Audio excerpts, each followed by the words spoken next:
Hello साथीहरु, स्वागत छ हजुरहरुको हाम्रो युट्युब च्यानलमा। साथीहरु, आज चाहिँ हामी आमाको आलु खन्दिन आएको, माइती आमाको आलु खन्दिन आएको। यहाँ चाहिँ दिदी आउनु भएको छ अनि म आछु, माइती दिदी आउनु भएको छ।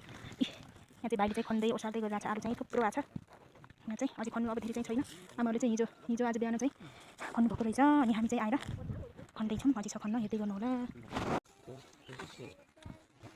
यहाँ चाहिँ ज्वाइँ यता हजुरलाई चाहिँ आलु खन्न आएर ससुरालीको कस्तो भइरहेछ?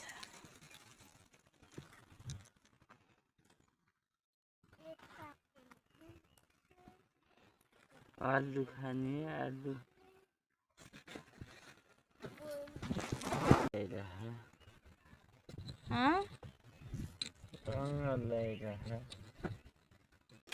यहाँ चाहिँ मेरो माइतको बा हजुरलाई चाहिँ आलु खन्दा कस्तो भइरहेछ बा?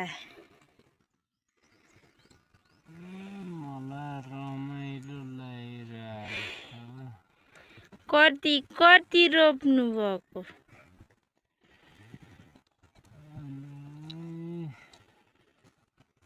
रोपेको एउटा खट्टा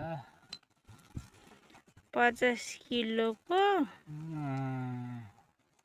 50 किलोको एउटा कट्टा चाहिँ रोप्नु भएको, तर फल्न चाहिँ धेरै फलेछ आलु। खानी भए सम्पर्क गर्नु होला।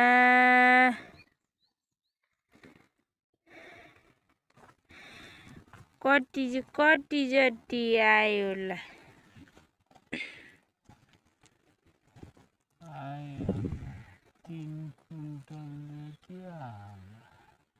3 कुन्टल 50 किलो रोपेको 3 कुन्टल जति आयो होला।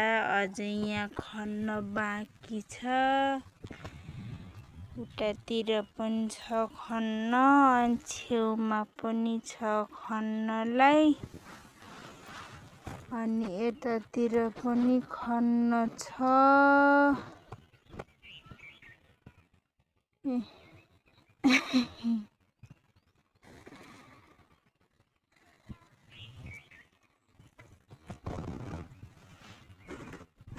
चर्को घाम लागिरहेछ। यता चाहिँ मेरो माइत आमाको घर, यता चाहिँ बङ्गला, त्यहाँ चाहिँ लसुन रोप